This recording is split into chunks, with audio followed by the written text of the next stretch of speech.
The call is now being recorded. Okay. A, in the form of a counterclockwise. Jangan terbalik kepada clockwise. Please be careful on this manner. It's very simple, but it's a careless mistake if you really cannot remember it is counterclockwise. Alright. Tak susah lagi kat sini. Masih simple. Let's try to find the distance between 2 points. Okay. I pick a random point here. Let's say there is a A, 3, 5. And there is a B, -2, 1. Okay.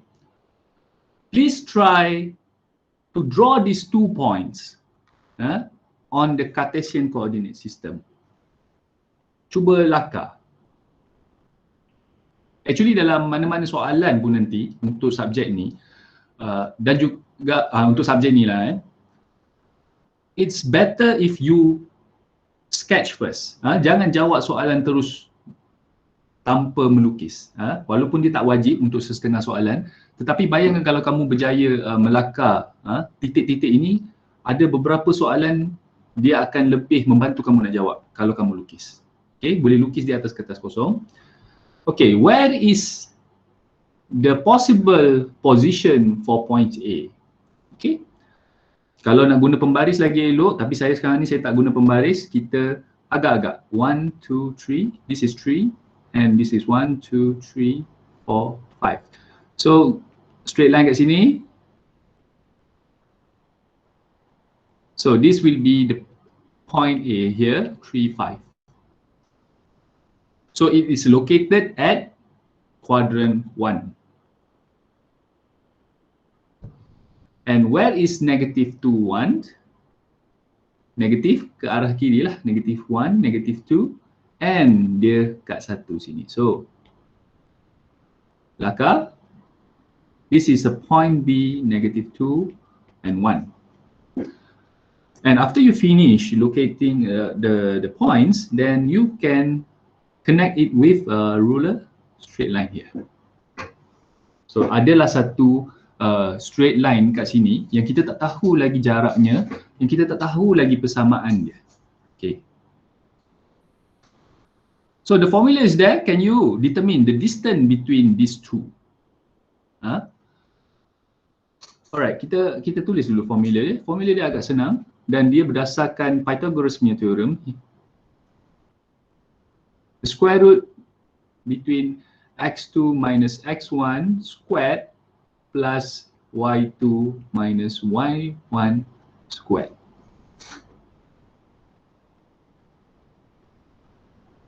So, the distance between A and B,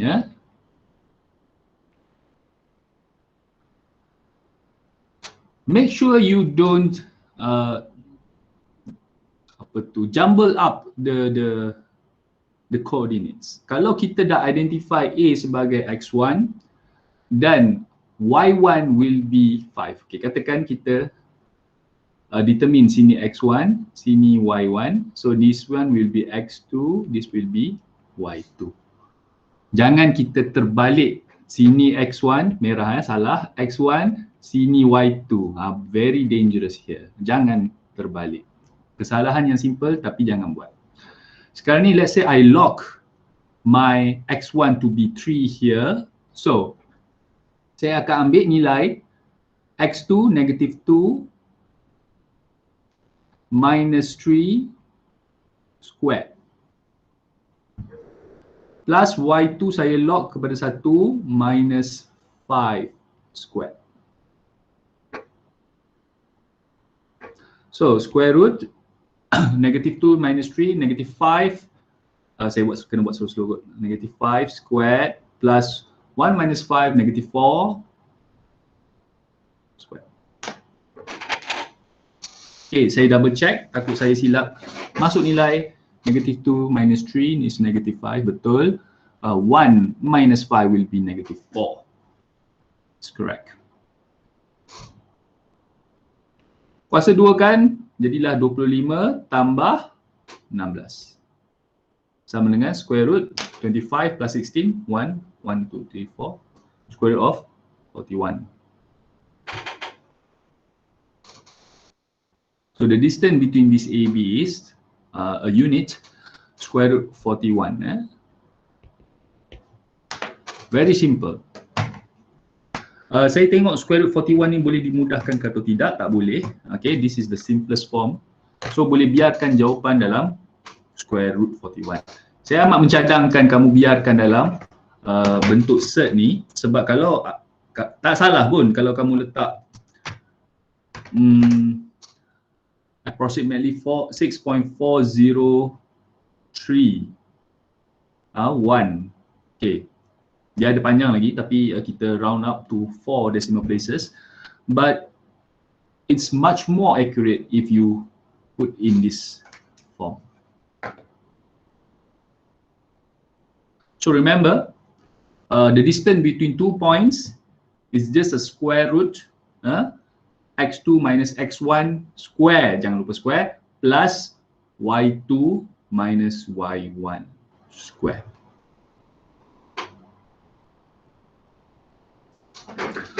Okay, ada soalan setakat ni? Tak ada. Tak ada? Simple, very good. Okay, kalau tak ada, it's good. Very good. Macam saya cakap, formula ni adalah berasaskan teorem Pythagoras. Kalau kamu tengok kat sini, saja je saya tambah ni supaya kamu perasan benda ni. Dia cari jarak vertikal x dekat satak x ni, nilai x dengan nilai x ni, dia carilah jarak yang ni, tambah jarak yang ni, dapatlah hypotenuse ni. Teorem Pythagoras kan, a squared plus b squared equals to hypotenuse c squared. So jarak yang antara dua titik AB ini adalah C. So the C will be square root of A squared plus B squared. Dan nilai A ditentukan oleh beza antara X2 minus X1, dan nilai B kat sini adalah jarak magnitude between Y2 and Y1. Alright, take some time to verify these answers. Verify sebab jawapan dah ada. Jawapan ada kat dalam, dan cuba pastikan adakah jawapan kat dalam ni betul dalam masa 2 minit. Buat sekejap. Cubalah mana-mana soalan, lagi belok kalau kamu cuba semua, tapi dia tak cukup untuk kamu tahu cara nak cari distance between those 2 points.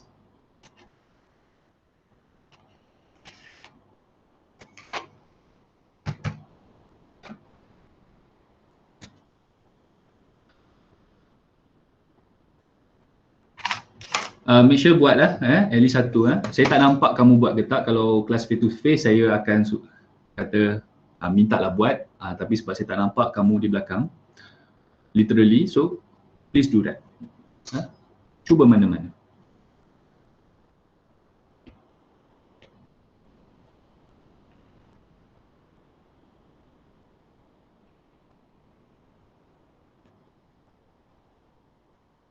Kebanyakan yang saya perasan students yang lepas, kesilapan mereka banyak kepada mereka tidak mengkuasa duakan.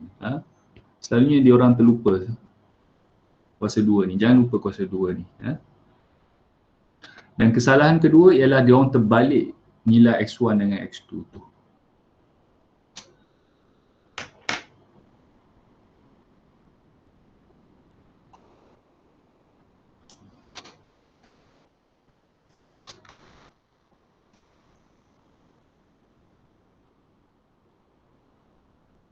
Nanti kita dah habis session ni, kita cuba buat soalan tutorial sekejap. Soalan tutorial tak ada jawapan saya perasan. Saya ada cuba update jawapan lah, dia orang minta skema. Saya ada buat session lepas. Tapi walaupun saya tak habis buat lah. Tapi why not kita buat dulu. Nanti nanti. Selepas habis sesi ni kita buat tutorial. Okay Kate. Carry on Soalan yang senang macam ni lah kita kena score.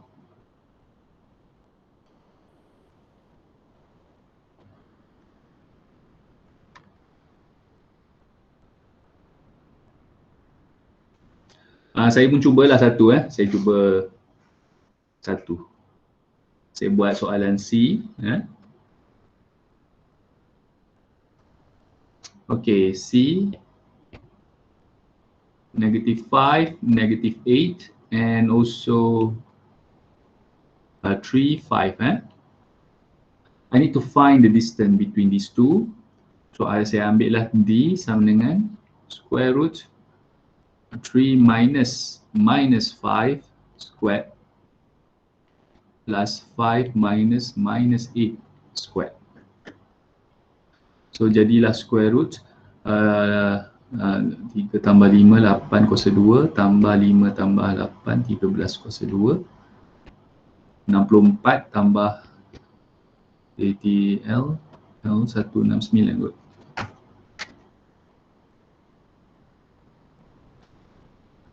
Okay, betul, 169 tambah 64, square root 233.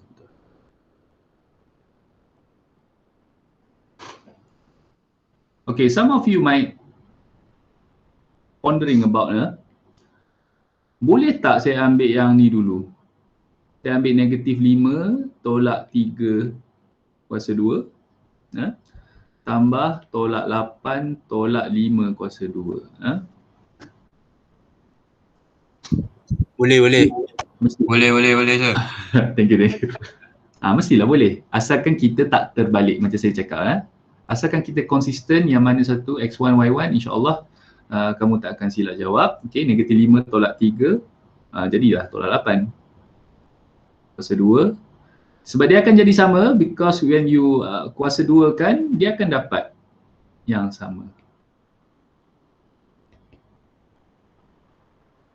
Okay, so it will be the same here and of course the same at the final answer. So very good. And I trust that you can verify all the answers here will be correct. Alright, dan kita proceed ya. Kepada division of line segment. Okay. Again, I will start with some drawing here.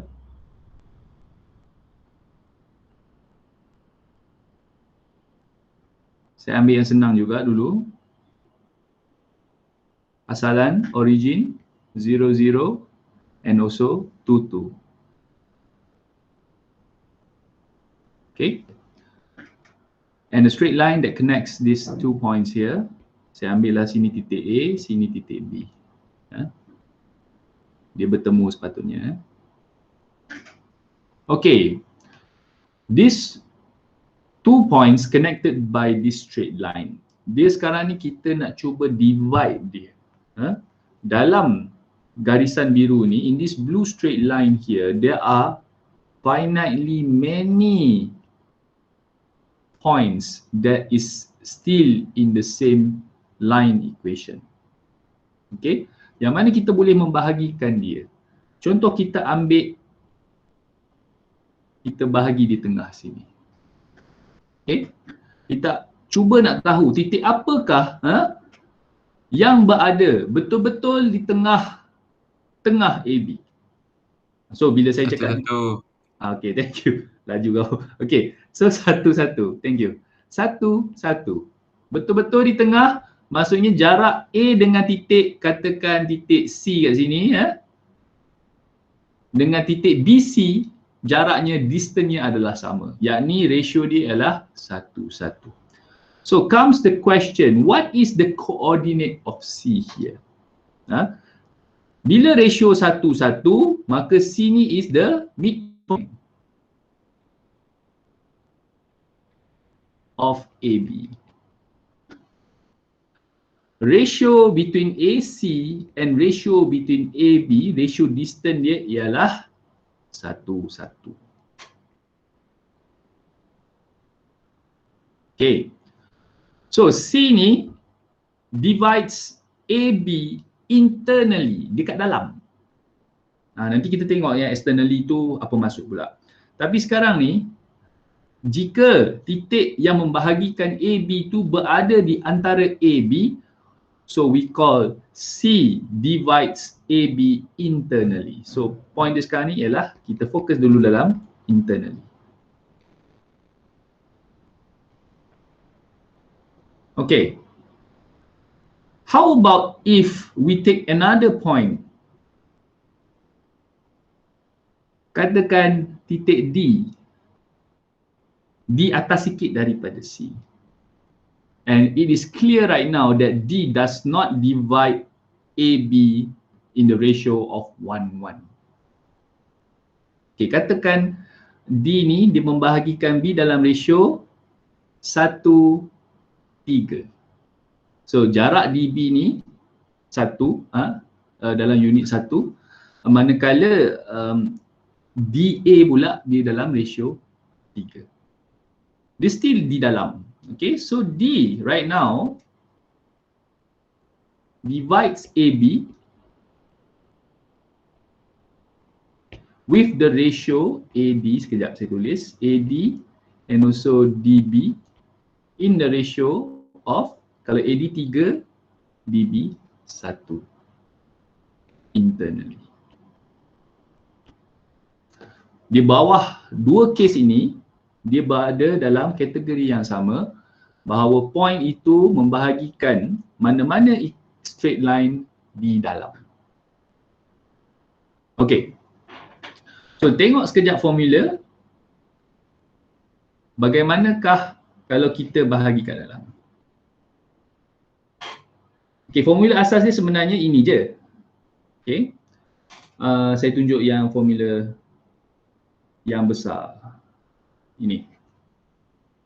Okey, dia guna R, kita pun guna R dulu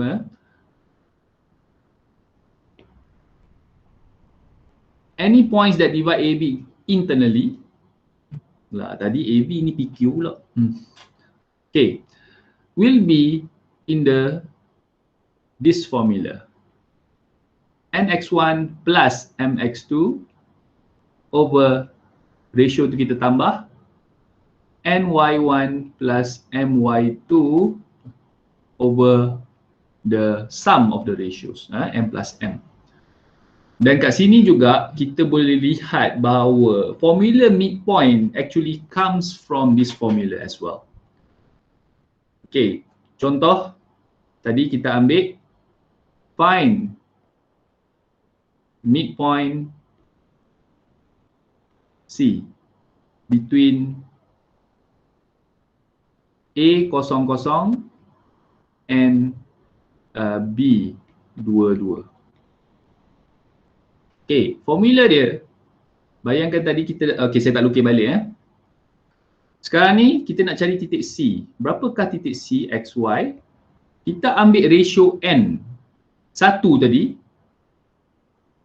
kali kosong plus 1 juga kali kosong.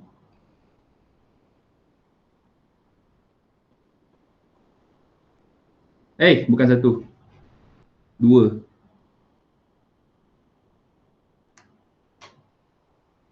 Okay. Ni X1, Y1, X2, Y2. Okay. Over tadi ratio 1 plus 1 for the X punya koordinat.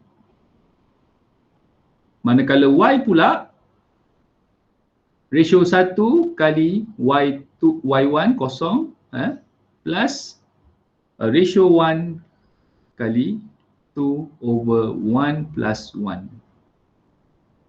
So kita mudahkan kat sini, jadilah 2 over 2, 2 over 2 for the X and 2 over 2, it will be 1, 1. So inilah titik midpoint C yang membahagikan A dengan B. Cuba kita lakar balik sekejap secara pantas. Is it logical for the midpoint? Kalau kita tengok adalah pada satu-satu. Okay, saya besarkan sikit. So ini A kita tadi, ini B kita, dua-dua. Dan titik C berada pada koordinat satu-satu. Kalau kamu lukis ikut skala, memang betul-betul C ni berada di tengah-tengah antara A dengan B. So it is quite, it's confirmed here that the coordinate of C is 1, 1. Sebab tu formula midpoint at the end dia hanyalah semudah ini. Midpoint XY sama dengan X1 plus X2 over 2 directly. Y1 plus Y2 over 2. Kerana koefisien dia 1. Sebenarnya dia ada 1 kat sini. Tapi sebab benda tu dah dimudahkan, 2 ni pula adalah 1 tambah 1. So dapatlah kita daripada formula ni, formula midpoint ini. Yang mana datang daripada asas yang formula yang sebelum ini. Okay, so agak mudah. Kalau dia kata midpoint, it means that the point divide internally in the ratio of 1:1.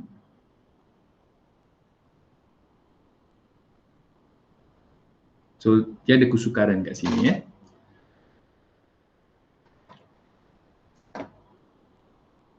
Alright, sekarang ni cuba cari untuk saya. Tadi saya dah cakap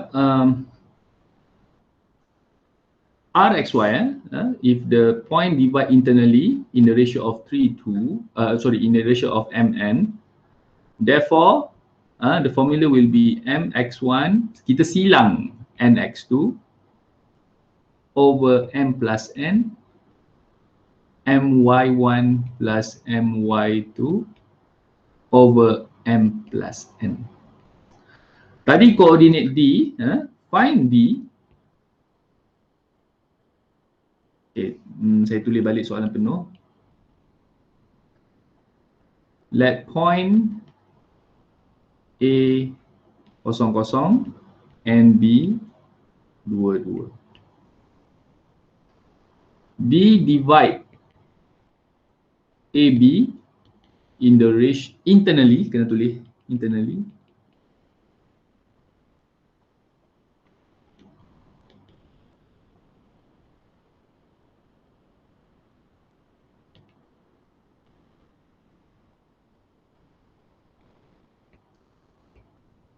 Find D. Find coordinate of D. Okay, cuba cari je untuk saya. Okay, saya buka lah formula asas ni juga. Okay, tolong cari untuk saya sekejap. Guna kalkulator. Tadi kita dah ada 0,0 kat sini. And also 2,2 here. And this D divides internally in the ratio of 3:1. So agak-agak apakah koordinat D ni?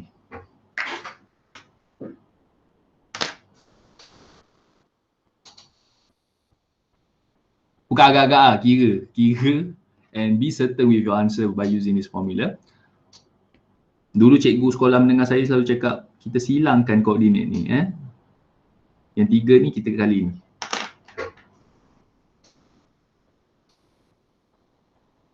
So this is M and this is N. Kita ambil koefisien N tu silangkan dengan formula tu.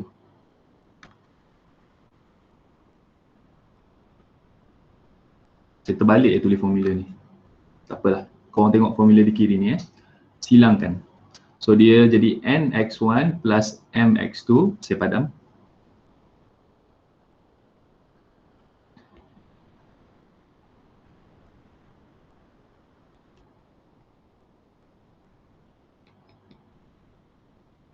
Sebab saya tak hafal pun formula ni. Saya just ambil yang macam saya cakap, saya silangkan. Lebih selamat untuk saya. Okay, so saya dah perbetulkan supaya selaras. Okay, cuba cari untuk saya sekejap. Dah dapat, buka mic bagi tahu saya.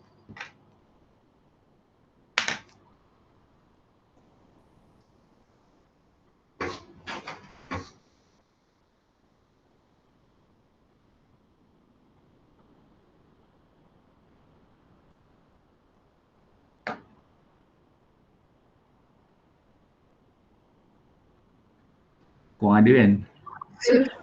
Berapa? No Fatin berapa?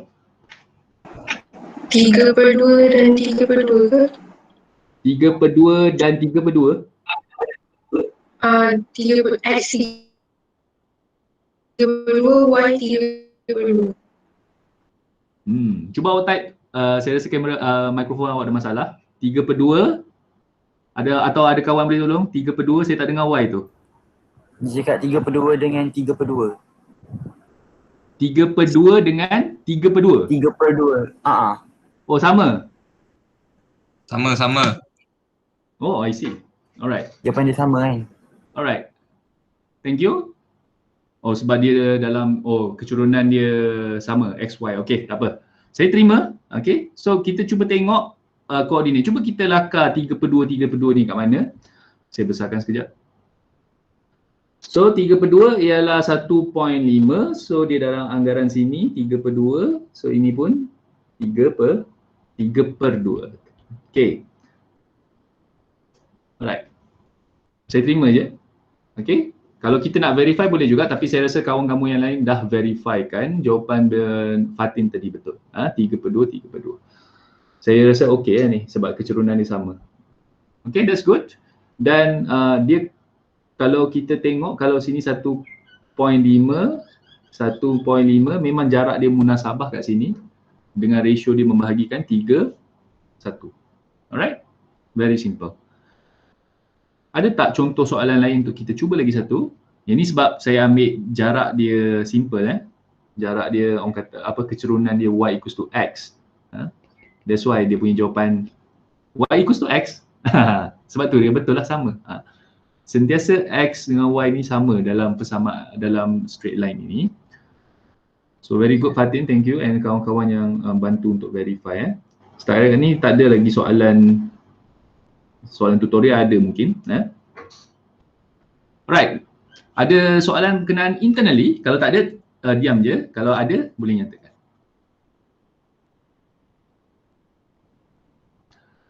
Yang ni tak ada masalah selalunya student. Yang akan ada masalah, it comes later after this.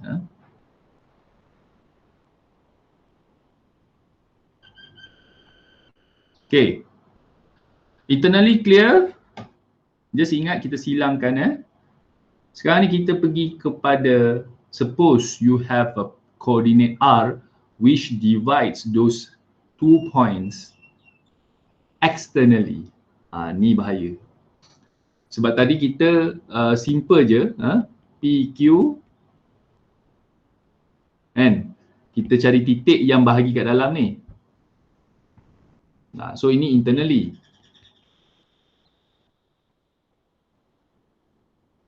It's very simple. This M and N contains inside this straight line of PQ. How about right now, we have this point of R but it divides externally. Dia di luar.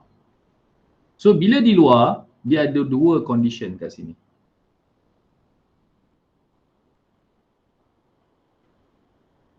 Besar sangat. Okay, pendek je. Satu R boleh di sini. Okay, cuba kita letak titik R di luar PQ, dia kat sebelah PQ ni. So dalam kes ni, kita faham dulu konsep externally. Ini merupakan ratio yang besar dan ratio yang kecil. Okay, so PQ, kalau dia kata ratio MN, inilah dia. So kita ambil titik R Q dengan titik R P. Saya kena hati-hati dalam ni sebab saya nak lukisan tu sama, saya make sure saya guna definisi saya sama di dalam inilah. Okay. Sebab kita kena faham dulu konsep dia, ratio R tu kat mana tu. Ini yang kadang-kadang terbalik. Saya rasa Madam Intan dalam video dia pun ada yang dia buat terbalik. So saya kena selaraskan dengan nota. Okay, saya mula balik. Okay, PQ. Sekarang ni kita nak di luar. Titik R tu di luar. Jadi R tu kat mana? So kalau ikut dalam nota ni, dia mengatakan R tersebut. Contoh di sini. So ratio P dengan R ialah M. Okay. Dan ratio Q dengan R ni adalah N. So maksudnya equation PQ tu, straight line tu dia pendek. Dia kena kita extendkan lagi PQ ni sampai R. Sebab tu dia define dalam nota tersebut M lebih besar daripada N. Okay, ni for the first case. For the second case, sama juga PQ, tapi kali ni ratio dia berbeza, yang mana M is smaller than N, tapi R tu di mana? R tu di bawah. So ratio M sekarang ni pendek, ratio N yang sampai Q. So RQ here. RPQ. Kenapa dia bezakan case M lebih besar daripada N, N less than N? Sebab kedua-dua ini, dia kalau kita guna formula ini, kamu tak akan silap. Maksudnya dia standardizekan formula ini. NX1 minus MX2. Saya percaya kalau kamu cuba tengok kepada resource lain, kamu boleh tersilap sebab dia guna satu standard formula saja, tapi kita tak tahu yang mana satu besar, mana satu yang kecil. So saya dah double check. Kelas. Kelas. Okay, sorry. So we look at here, formula ini boleh diguna pakai untuk mana-mana case. Maksud saya, ada setengah reference lain, you must determine first which one is larger, dan dalam formula tersebut dipecah kepada dua. Okay, ada resource lain, dia MX1 tolak N, dia bukannya N, dia pecahkan kepada dua. So bahaya saya tengok benda ni. So that's why nota ni, dia mencadangkan guna formula yang sama, tetapi kamu kena decide yang manakah R kat mana, dia adakah sebelah Q atau dia sebelah P.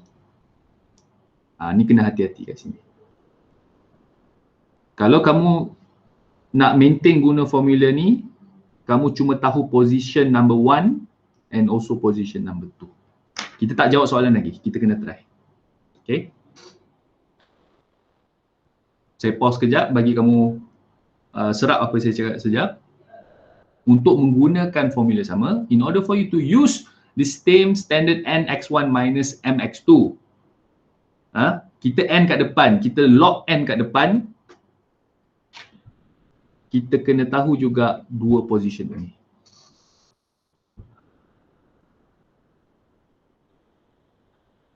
Alright. Sekarang kita cuba tengok kepada soalan dan membuktikan apa yang saya cakap tadi. Okay. Kita concentrate untuk cari Q in this sense. Ada jawapan kat dalam, saya faham. Tapi kita nak tengok Q divides externally in the ratio of 2:3. So AB katakan AB, A ialah negatif 3,2. Okay, suppose negatif 3,2. Saya lakarkan betul-betul. Bagi masa sekejap. Okay, negatif 3, 1, 2, 3, 2. Sinilah anggaran. And B is 1, 5. Tinggi sini.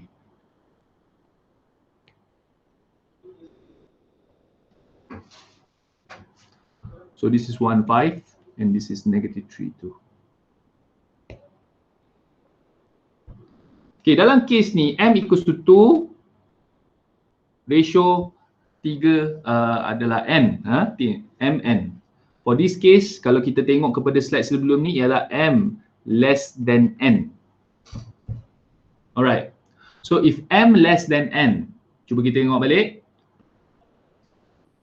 manakah titik R tersebut? Dia berada di side kiri bawah.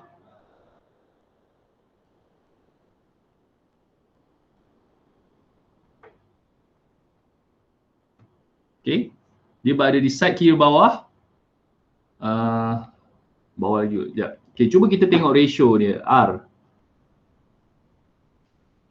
Okay, dia masuk kat sini 2, 3, 2, 3. So, this M is 2.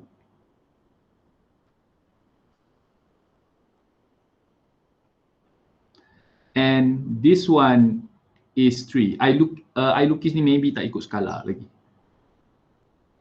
So, jarak R dengan A is 2 with a ratio of 2, bukan distance dia 2. B pula 2, 3. So, yang ni 1 lah kan. So, supposedly jarak RA ni bawah lagi lah. Okay.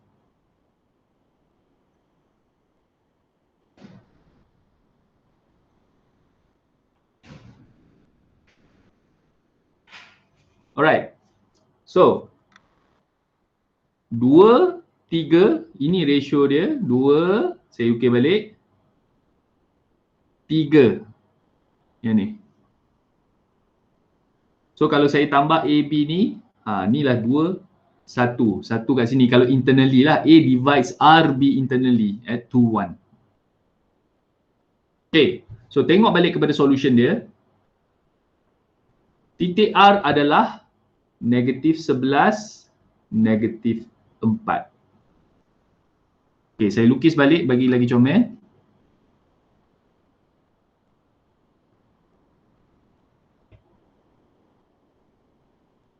Okay, X, Y. Okay, A, B tadi kat sini, -3, -2. This is A. B is 1, 5, 1, 5 kat sini.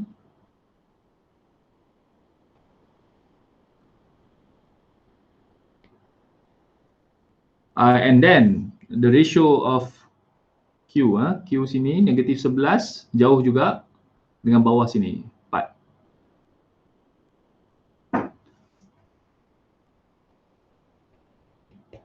Okay, so -11, -4.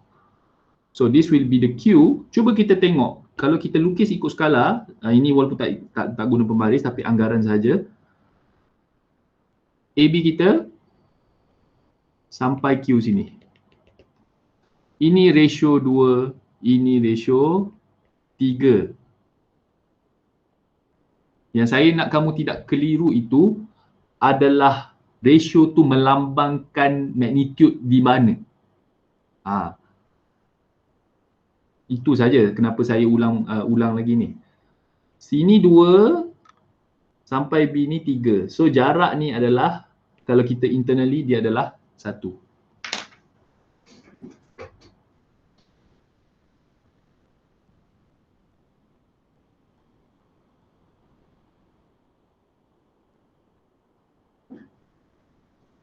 Okey, saya pause kejap untuk saya buka soalan untuk example ini dahulu.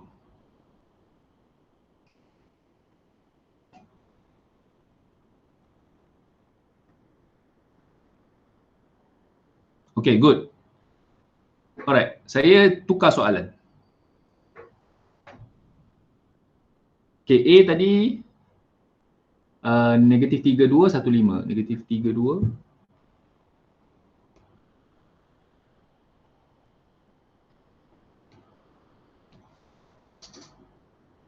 Okey, kita wujudkan satu soalan C, okey, PQR, okey. Find point R which divide AB externally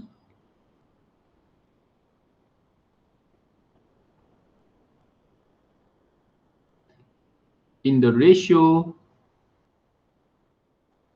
of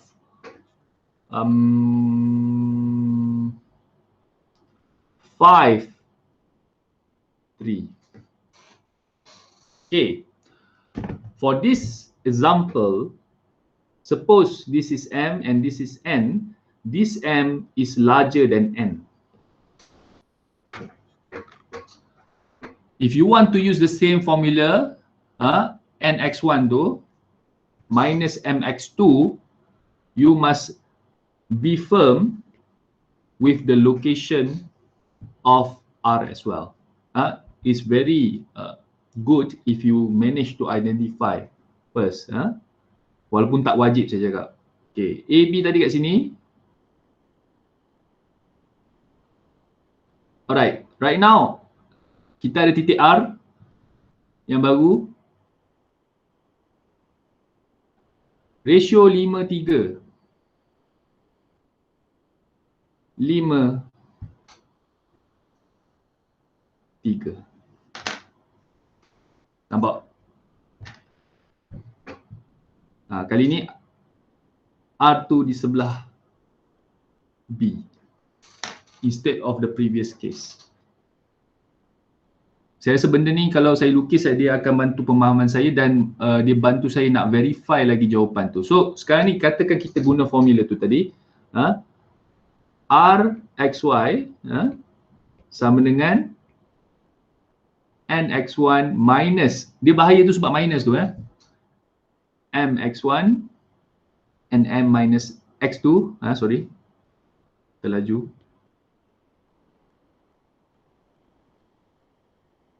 N minus M and also NY1 minus MY2 over N minus M.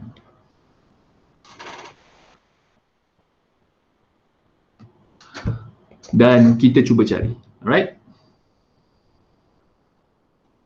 Kita solid, okay? Kita tahu apakah nilai N kat sini, 3.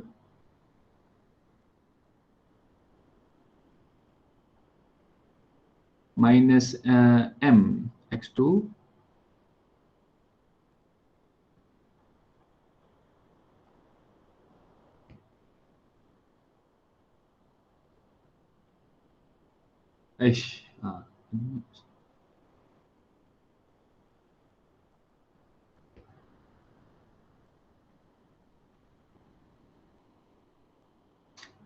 Okay, 3/5 N.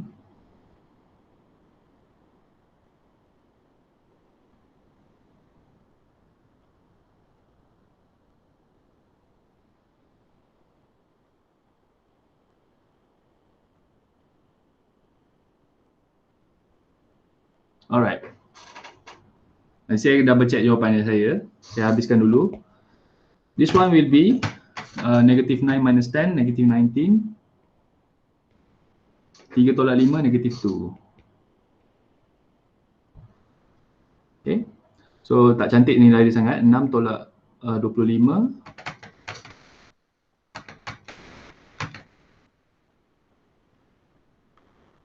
Oh ya, dia sama lah kan. Okay, so 3 minus 5, negative 2. Okay, so jawapan dia akan jadi 19/2, 9.5 atau 9.5. Dia bentuk dia paling mudah 9.5, 9.5. Okay. So sekarang ni cuba kita lakarkan balik. Okay, kita dah dapat nilai dia 19/2, Y also 19/2. And in decimal form is 9.5 and 9.5. Sekarang ni saya cuba lakar. Doktor. Ya, saya silap ke? Silap X2 itu satu kan? Kejap bagi saya nampak. Okey. X2 1. X okey, sini.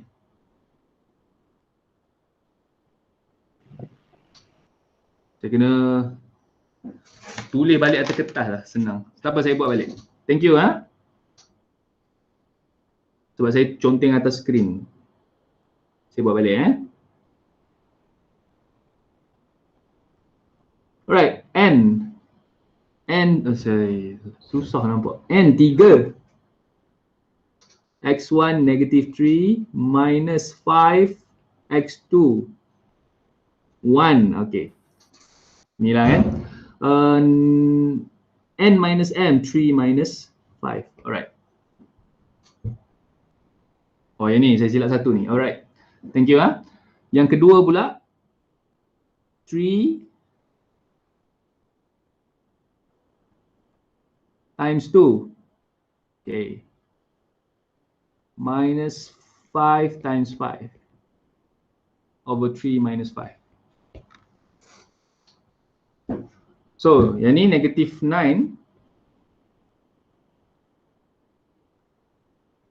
minus 5 over negative 2.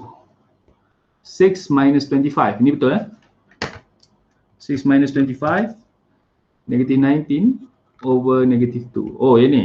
So, jadi negative 9 tolak 9 tolak 5. Negative 14.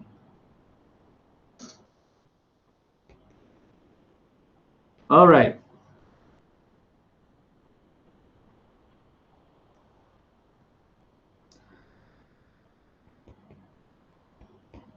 Seven. 9 over 5. Oh, okay. So, kita sambung Melaka. Thank you. So, saya tulis atas skrin ni, saya tak apa pernah nampak. Seriously. Saya kena cram down kepada 14 inch. Alright. So, negative 3 to 1, 2, 3. Negative 3, this is 1, 2. Around here. And 1, 5. 1, 5. So, it will be quite huge here. So, R2, 7, 9.5. So, anggaran saya 1, 2, 3, 4, 5, 6, 7 and 9.5.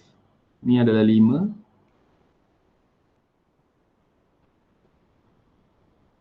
Sini. Okay, so we have AB here and we have R.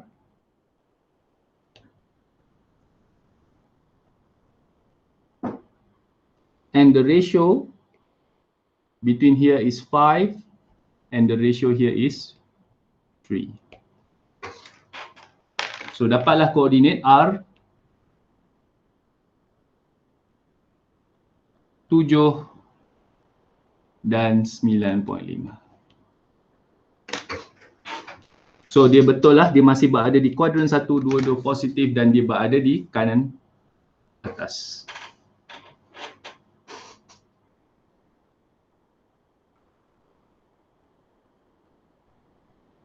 Okay, take some time to sink in ambil benda ni. Really I miss my whiteboard. Senang nampak ni, susah nak nampak.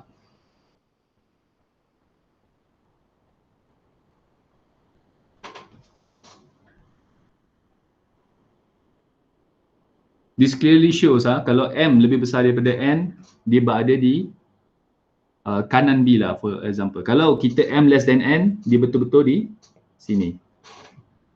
So I can rest assured that if you want to maintain the same formula, the only thing that we need to distinguish with these two scenario and the location of the supposed point that divide externally. Mungkin kamu tak rasa lagi kenapa saya ulang balik, tapi sebelum ni saya buat soalan ni, kalau nak pastikan guna formula yang sama, saya kena identify dua perkara ni. Okay? Saya nak tanya. Ya, boleh. Silakan.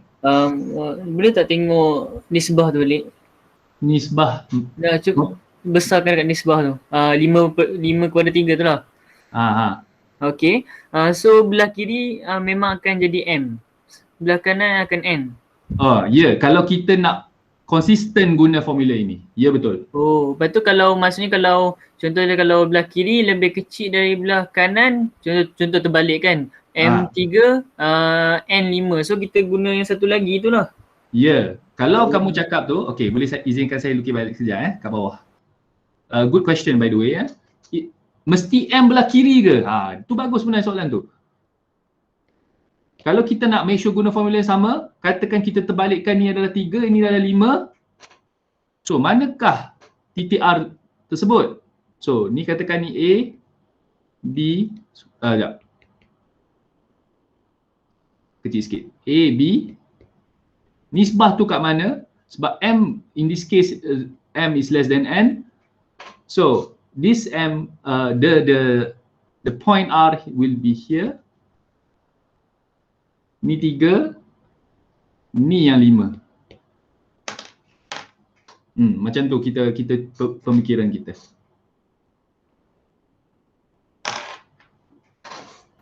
Faham. Thank you sir. Ya, sama. Saya suka soalan tu. Seriously, sebab itulah point yang saya nak ketengahkan kat sini. Sir, Ya. means ni dia macam kalau kita nak tentukan dia kat atas atau kat bawah berdasarkan ratio, kedudukan ratio tu kat mana lah cerita dia. Saya jawab ya dulu sebab saya tengah cuba faham soalan awak. Kita nak, dia macam mana cakap, kalau kita nak tengok kepada konsep, sebab bahayanya ialah budak hafal formula dan saya pun dulu kita hafal. Bila kalau kita nak hafal formula tu, kita kena make sure kita tahu variable tu letak di mana. Sekarang ni kalau kita perasan everyone please pay attention dia bahayanya formula ni kerana berlaku operasi tolak. Okay, nx1 minus mx2. Untuk sesetengah reference lain, dia ambil m tolak n. M yang dia tolak n, kalau case lagi besar lagi kecil. Saya rasa bahaya benda tu. So, in order for us to not confuse with the formula, better kita try to understand the formula and try to standardize it. So, saya dah cuba buat beberapa soalan untuk kita memastikan kita nak guna nx1 tolak m, not otherwise n tolak m. So dia pecah kepada dua condition ini dan bagus untuk kita tahu kalau m lebih besar daripada n, R tu kat mana, kalau m kecil daripada n, dia dekat mana. Barulah kita selamat nak guna formula yang sama ini. So tak payah nak hafal m tolak n dengan n tolak m. Kita hafal satu formula saja tapi kita tahu dua condition yang berbeza. Dia tak sama macam internally. Internally you terbalik tak apa tau. Okay, if you realise internally, kenapa terbalik tak apa? Tambah tu lah. Maksud saya yang tambah. Sebab dia main tambah. So kalau you ambil m x2 plus n x1, dia tak ada masalah. Dia akan sama. Yang bahaya kat sini. Alright? So we agree we stick to this formula. Every one of you make sure the n kita silangkan pun masih sama. nx1 minus mx2 bahagi n minus m. Yang membezakan hanyalah m kecil, m besar. M belah kiri, n belah kanan.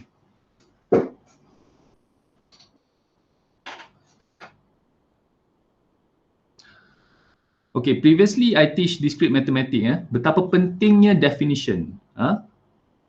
Sebenarnya definition amat penting. Kalau kita guna definition yang lain, maka dah membawa maksud yang berbeza. Kerana nota ini menggunakan ratio m nisbah kepada n, benda ni terpakai untuk formula ini sahaja. Kalau n ratio m, dia dah jadi lain. So make sure you tak terbalik benda tu. Saya ulang maksud saya. Mana, okay. Dia cakap Rxy divides PQ externally, bla bla bla, external in the ratio of mn. Ni, mn. Kita tak payah terbalikkan kat sini, barulah kita boleh guna formula nx1 minus mx2 over n minus m.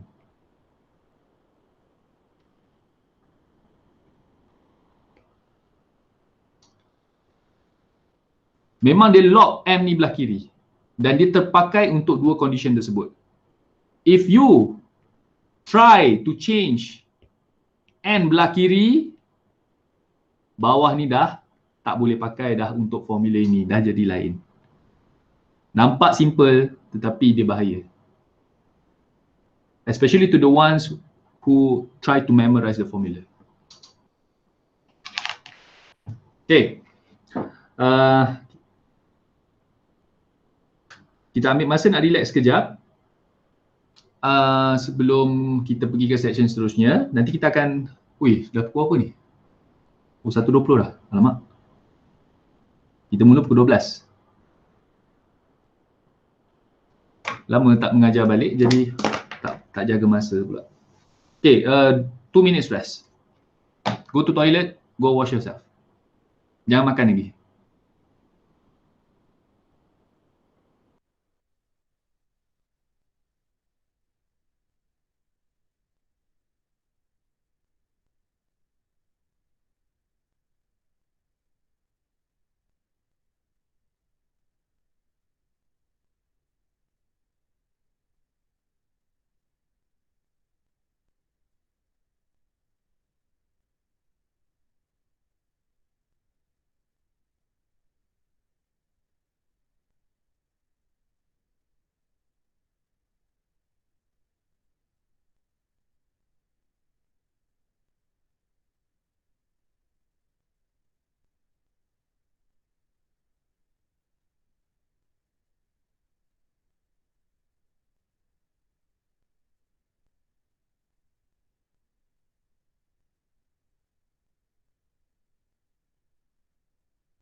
I have a question not related to the technical mathematics. Kawan kamu ada yang kata kena check hostel. It means all of you should return to hostel ke? Korang ni semua balik hostel ke? Terserah saya ambil barang. Ambil Oh, barang. ambil barang. Ambil barang je. Oh, tak balik hostel. Enggak. Oh, belajar di rumah jugalah. Oh, okay. That makes sense. Sebab saya terfikir kira ada student yang balik ke tak, saya pun tak faham. Seriously. Sebab UPM student balik. UPM lah, selalu masuk bulletin utama kan. Yang UMP kata ada yang balik. So korang tak balik lah. Okay, so that's good. Berhati-hati dalam perjalanan. Yang bawa kereta, jangan bawa kereta laju-laju.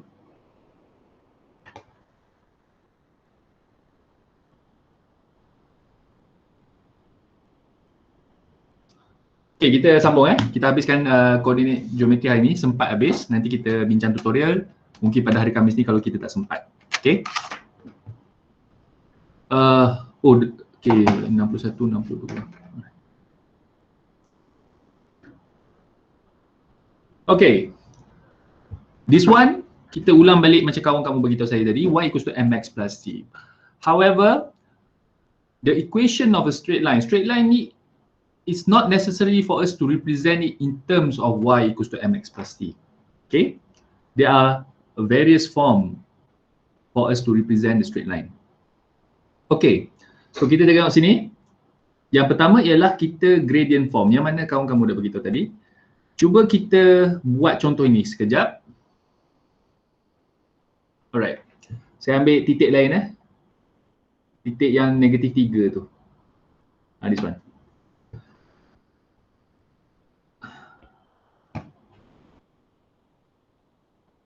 Okay. A is negative 3, 2 and B equals to 1, 5. Okay. We want to represent it into a gradient form. Kenapa nama dia gradient form? Basically because we can see the gradient. Literally kita dah boleh nampak yang mana satu gradient dia. Okay, kita ada 3 bentuk. Pertama gradient form, kedua standard form, and lastly is the intercept form. As the name implies, gradient form, maka kita boleh tengok dalam equation tu nilai M2 secara solid tanpa kita manipulate dia. Therefore, important thing for us to know is that what will be the M here, kita dah bincang awal-awal, kita ambil lah y2 minus y1 over x2 minus x1. This is very simple. Kita make sure kita tak terbalik sahaja. 2 tolak 5 over 1 minus 3. Negative 3 over 1 plus 4.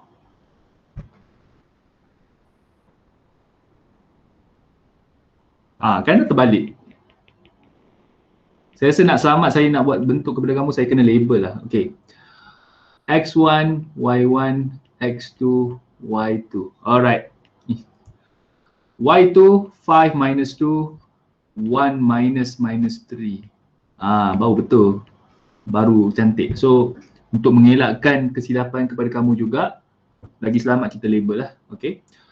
5 minus 2, X2 minus 1. Okay, 5 minus 2, 1 minus 3 will be 3 here over 4. Okay. Right now we already know the gradient between A, B.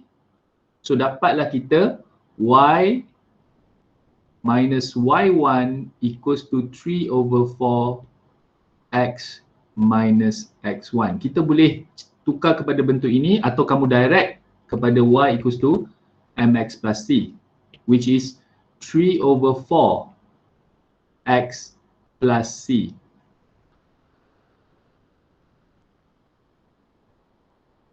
Kamu boleh guna yang mana-mana, sama ada persamaan yang kedua, yang atas ni atau yang bawah, tapi yang pentingnya ialah kita still nak nilai C ini. Alright. So macam mana nak cari nilai C? Y equals to 3 over 4X plus C is very simple. You just take any of these two. Katakan saya nak ambil nilai A, negatif 3, 2. Masukkan ke dalam persamaan di atas untuk cari kita nilai C. Jadi, Y2 equals to 3 over 4 times negative 3 plus C. Therefore, C equals to 2 plus 9 over 4.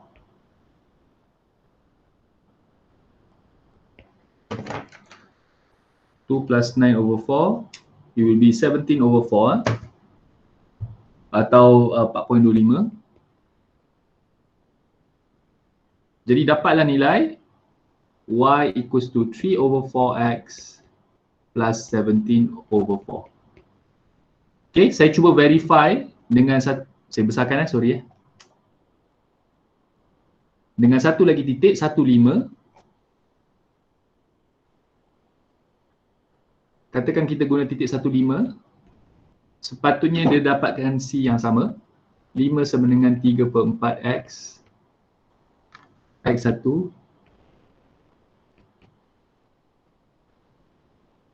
so C sama dengan 5 tolak 3/4.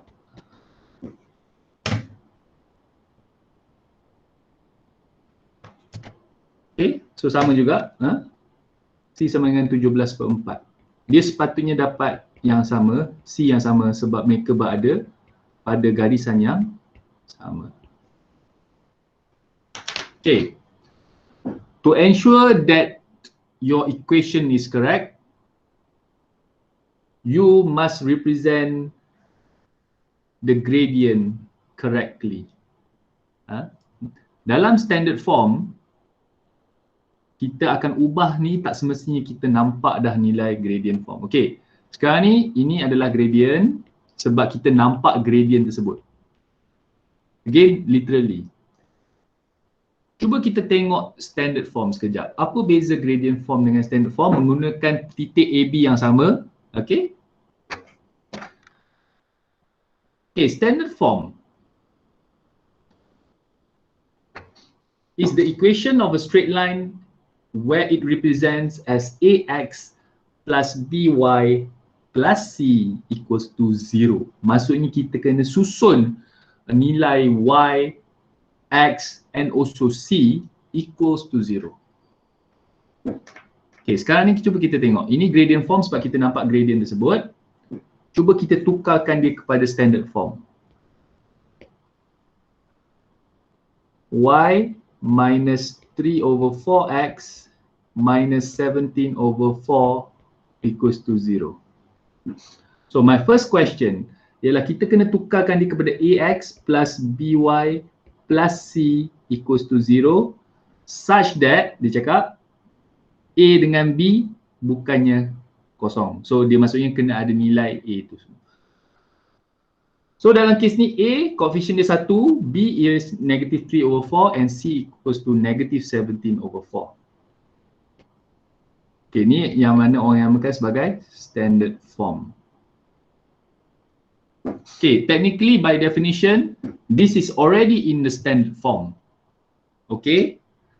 However, this can also be simplified as 4y minus 3x minus 17 sama dengan kosong. Ini pun adalah standard form. Standard form dia tak cakap tadi, kalau saya tengok dalam slide, dia tak cakap A kena integer, B kena integer.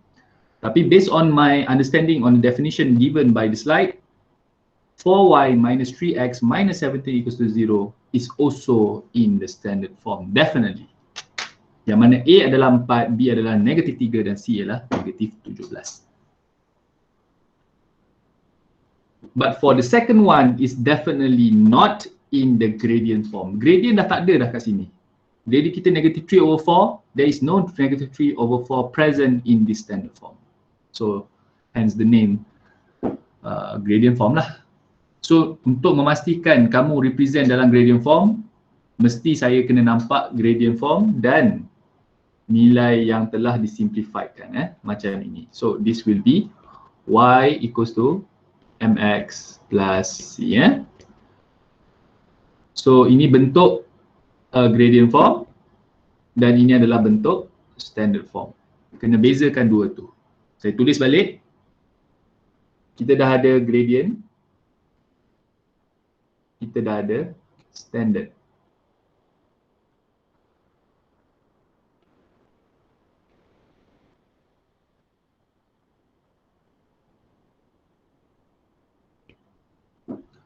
Okay, question from the last semester from your senior.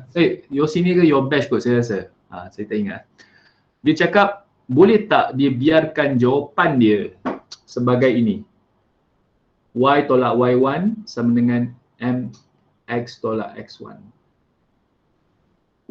Sebab dia cakap dalam nota, ini pun dikira sebagai gradient form. Cuba kita lihat. Dia confuse di sini. Point number 2, the equation of the line passing through with gradient is in the point gradient form is y minus y1 sama dengan mx tolak x1. So dia claim, student perempuan tu dia claim ini sudah gradient form. Dia cakap. Sebab nota cakap. Okay. Untuk mengelakkan supaya student saya tidak keliru Sam ni, macam saya dah cakap, how to ensure that your equation is already in the gradient form. Kita dah boleh nampak M tu. Sebab dia biar jawapan dia sebagai y minus 5 equals to 3/4 x minus 1. Dia biar jawapan dia macam ni. Okay, so I cannot do I really cannot say that she was wrong. Basically, it's still a gradient form. Tapi lebih cantik kalau kita mudahkan sampai nampak C. Walaupun tidak wajib. And if you manage to convert your equation to y equals to mx plus c becomes 70/4 tadi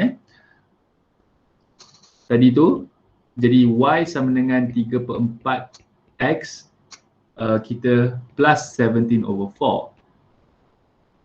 If you manage to do this where you normalize your equation such that it will intercept at pasti y, 17/4 ni adalah y-intercept. Ini yang specialnya. Equation yang kedua ini. Untuk equation yang pertama sebelum ni tadi, kita tak boleh tahu y-intercept tu. Directly, kita tak boleh tahu. Kita kena still modify dia. Kalau kamu berjaya y equals to mx plus c, kita tahu gradient dan kita tahu y-intercept dia. So, to refresh, what is y-intercept? Sekejap saja. Y-intercept given a straight line, where is the point that it intercept here? At the y-axis. So dia intercept dekat 17/4. 17/4 berapa ni? 4.25. Ini special dia kalau kita tukar kepada y equals to mx plus c. But the limitation of these two equation, sekejap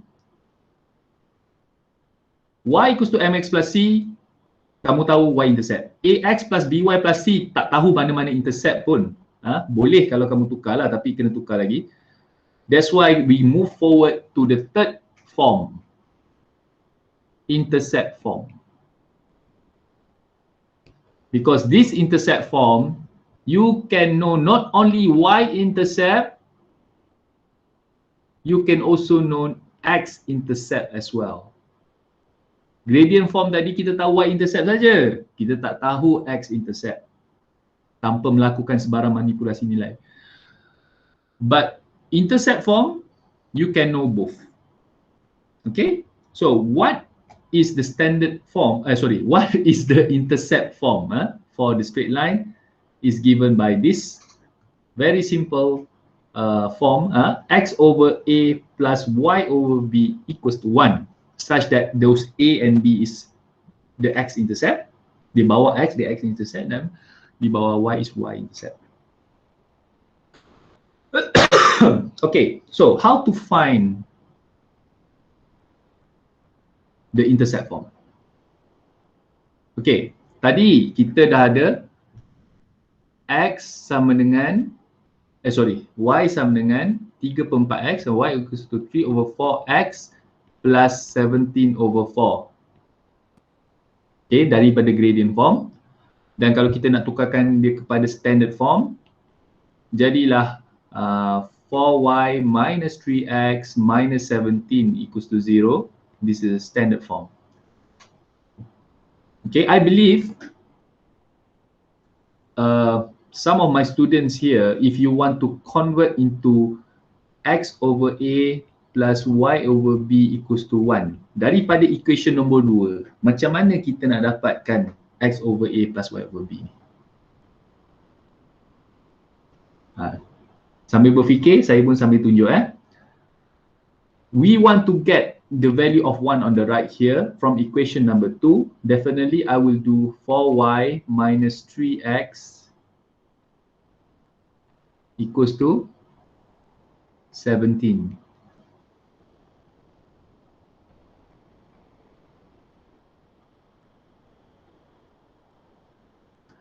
Tapi dia nak x ni positif, katakan saya buat 3x minus 4y equals to negative 17. Saya main cuba-cuba je dulu ni.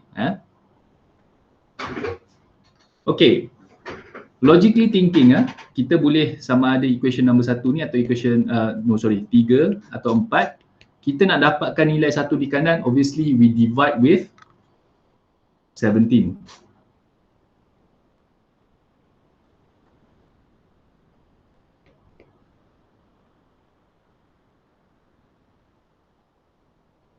Negative 17.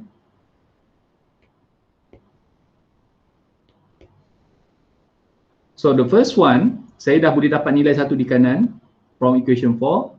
3x over negative 17. This one will be plus 4y over 17. This one is already get as 1. Okay. Tapi adakah nilai ni adalah y-intercept tadi? Definitely not, right? Sekarang ni 1 dah dapat. 17 is not the y-intercept. The y-intercept just now is 17 over 4.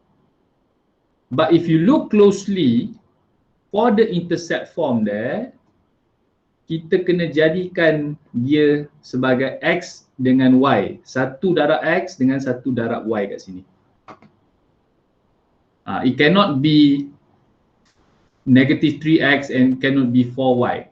So some modification still needed so that we can make it to be y over b. So apa yang kita nak buat? Okay, kita fokus kat yang y dulu. Please pay attention. Sekarang ni kita tak dapat lagi y-intercept because there is a coefficient of 4 on the top here. So to normalize it, to standardize it so that we can get y, 4y becomes y. So kita akan bahagi dengan 4 di atas dan bahagi 4 di bawah. Dapatlah 4y over 4 per 17 over 4. Which will be translated as y over 17 over 4. Now you already get your y-intercept. And how about x-intercept? X-intercept, fokus pula yang di kiri ni, nak menjadi supaya x over a, okay, yang atas 3x sekarang ni kena bahagi negative 3, 17 pula kena bahagi dengan negative 3 juga. Tak boleh.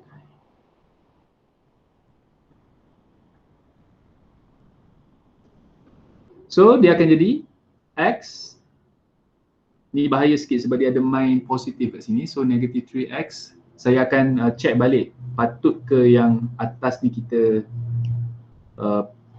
sama pukul untuk atas. Okay, so yang ni jadi x, yang ni jadi negative 17 over 3. Dapatlah x-intercept and also y-intercept.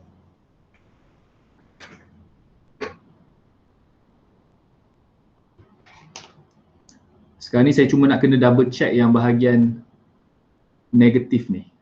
So, adakah kalau saya maintain guna yang pertama ni boleh dapat atau kena guna yang nombor 4 ni? Masalah negatif kat sini.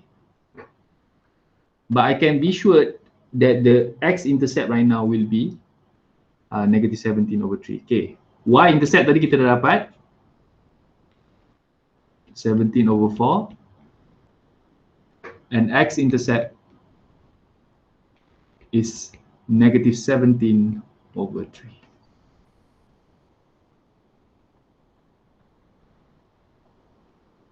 Hence the name intercept form, kerana kita dah boleh nampak x-intercept dengan y-intercept directly. Okay, saya saja nak melakar balik. Tadi 15 dan juga alamak dah hilang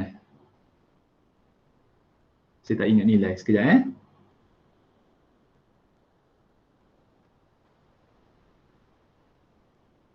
No, ni negatif 3, 2, B, 1, 5. Okay, negatif 3, 2 sini and 1, 5 here, anggaran saja. Kita memang boleh lihat kat sini y-intercept tu adalah positif dan x-intercept tu adalah negatif. So y-intercept kita adalah 17 over 4 here and this is negative 17 over 3. This is only logical.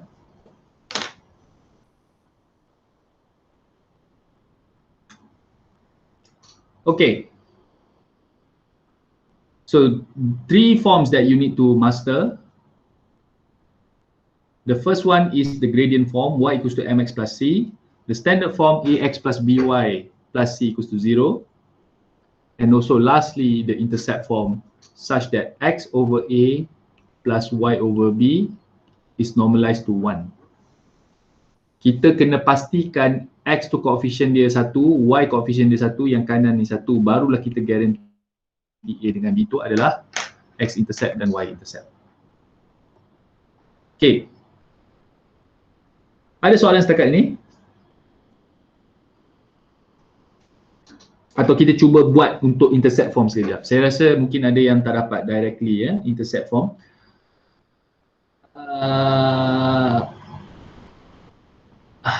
Semua ada jawapan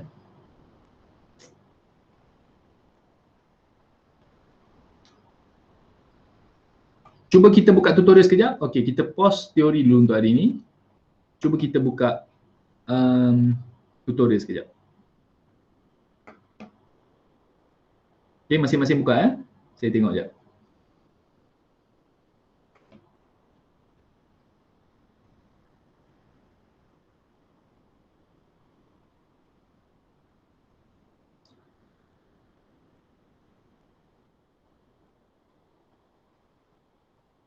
Okay. Kita ada 15 minit lagi. So saya bagi, alamak, kita boleh buat nombor 1 je.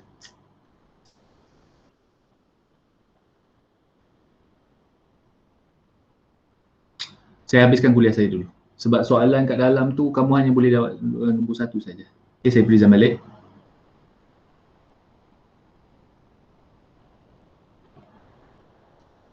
Okay, nanti kita buat latihan kemudian Okay, kita habiskan dulu. Tadi kita dah tahu X intercept dengan Y intercept intercept form.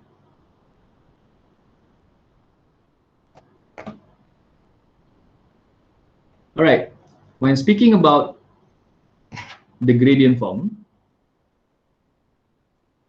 Y equals to mx plus c.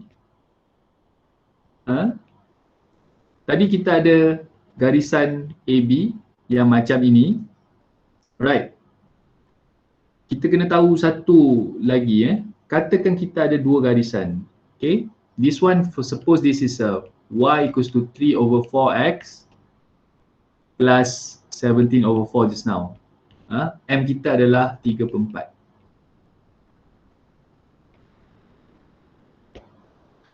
Okay. Suppose you have another line. Katakan kita ada garisan lain. Ini contoh. Garisan yang kedua ini is what we call parallel atau selari. Okay. So garisan yang biru ni dia selari. If it is parallel, then it will be Y equals to 3 over 4x as well, but with a different value of C. So we call another line is parallel to the initial line if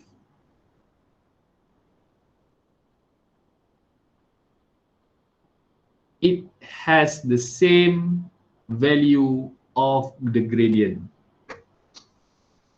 Senang ya? Kalau nak pastikan sama ada garisan itu sama atau tidak, selari atau tidak, bukan sama selari atau tidak, kita check dekat gradient dia mesti sama.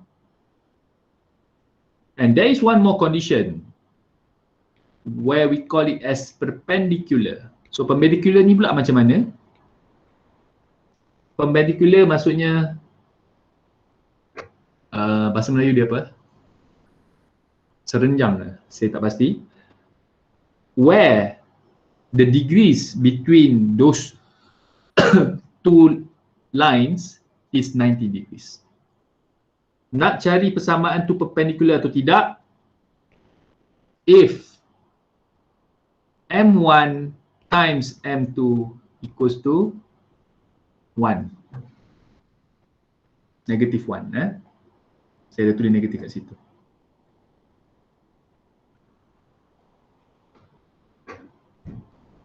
Okay, so kalau kita dah nampak dua properties yang kita kena ingat. Parallel if the gradient is the same, perpendicular if the product between the gradient is negative 1.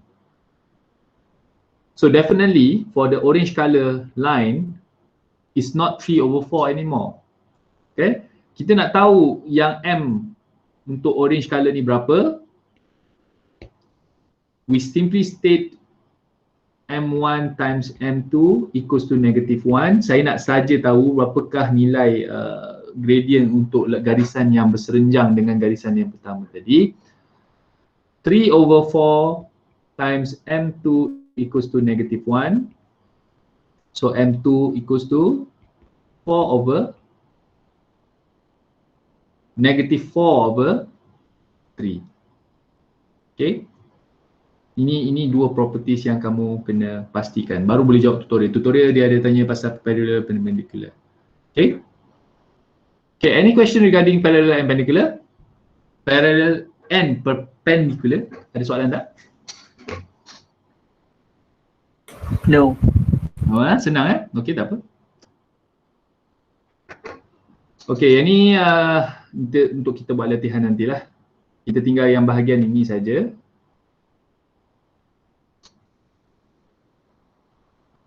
Okay, saya nak habiskan yang ni juga. Sabar 10 minit lagi. Khamis ni kita bincang tutorial dulu. Alright. Tadi kita tahu sifat antara dua lines yang berbeza. Kita tengok hubungan titik dengan line. Sekejap, sini. Okay, canvas. Okay, imagine we have a straight line.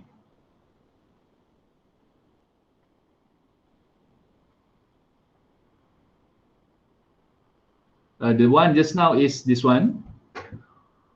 Y equals to 3 over 4x plus 17 over 4. Okay, in the gradient form. Imagine there is a point here. And let's say that this point is negative 5, 5. Okay, dia di kuadran nombor 2. Okay, imagine this point negative 5, 5 wujud bersama-sama garisan lurus ini. What is the distance between this point and the straight line? Okay, straight line ini biru lah. Okay, if you observe closely, dia ada banyak jarak. Dia bukannya satu jarak saja. Dia boleh jarak ini. Dia boleh jarak yang ini. Dia boleh juga jarak yang ini. Dan banyak lagi. So that's why it's quite inaccurate. If you want to find the distance between the point and the line. Kita sebenarnya nak cari the shortest distance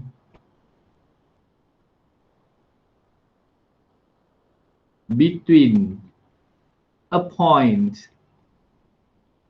and a line. Okay, kita tengok balik lukisan tu semula. Shortest distance. Kalau saya lakar, yang pertama dia panjang. Panjang. Yang kalau dia yang ketiga ni dia adalah paling pendek. And based on this phenomena situation, you can see that the shortest distance is also the perpendicular distance, 90 degree.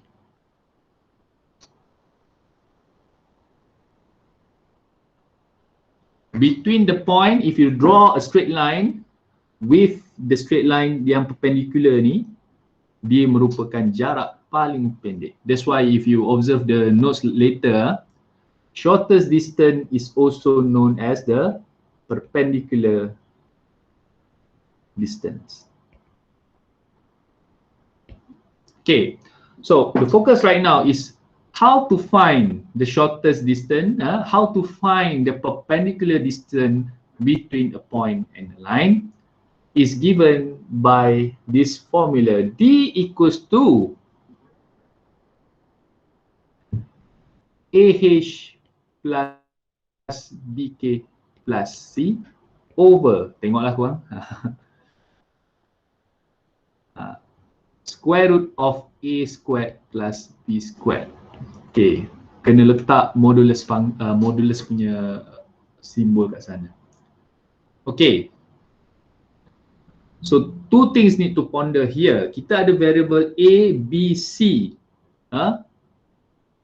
In standard form, that's why kena tukar juga kepada standard form. Okay, straight line kamu mestilah dalam standard form AX plus BY plus C equals to 0. So you need to find what is A, B and C, whereas the point, the coordinate is HK. Barulah kita boleh guna formula ini. Setelah kamu kena pasti variable A, coefficient of A, B and C and also the point HK, then you can use this formula. Alright. Kita tengok sekejap satu contoh. Ni saya cakap je benda yang ada kat dalam ni. Alright. Given 3 points here, 1, 3, 3, 7 and C, negative 1, 4. This is a two-part question where you need to find the equation of AB. So AB kamu kita lakar lah. Adalah satu garisan 13 and also 37. This is a 1, 2, 1, 2, 3, 37.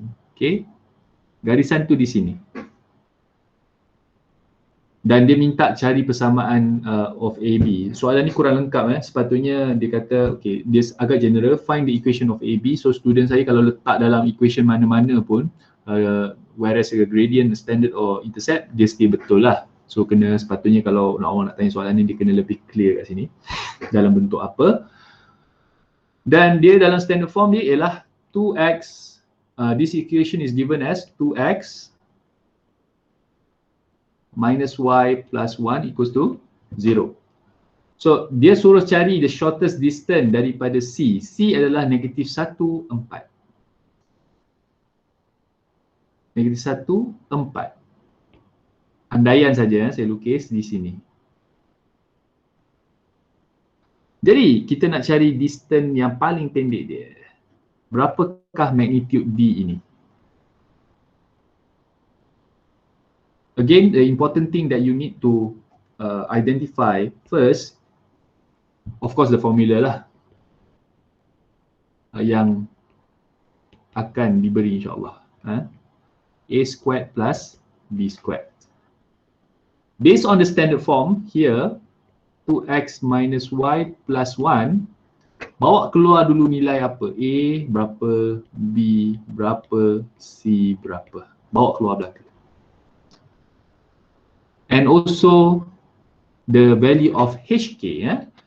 Kerana C merupakan negatif 1, 4, of course H is negative 1 and K is 4. When you already take out all of this coefficient, then put in the formula back. A friendly reminder, you need to be cautious with the value of negative. Sangat bahaya negatif ni, bahkan membuatkan kita tersilap kira. Okay, contoh sudah ada, jawapan pun sudah ada. Masa pun nak pukul 2 dah. Sorry kalau saya tak plan masa saya cantik. Kamu dah boleh dah buat tutorial. Saya buka, tunjuk kamu sekejap soalan tutorial. Okay. Nanti ambil masa, hari Khamis ni kalau boleh saya nak kamu dah jawab dah 1 sampai nombor 7. Okay, saya pun akan buat balik. Saya dah pernah buat, saya kena buat balik. Kena training lah, nama pun kena training. Kita nak tengok bincang satu-satu kalau ada masa 1 sampai nombor 7 pada hari Khamis ini. Okay, conic section kita buat next week. Okay, ada apa-apa soalan sebelum saya tamatkan kuliah pada hari ini?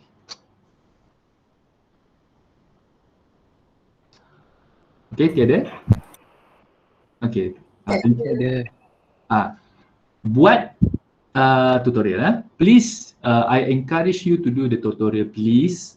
And if you already finish your tutorial, you can do extra exercise where you can get from this book.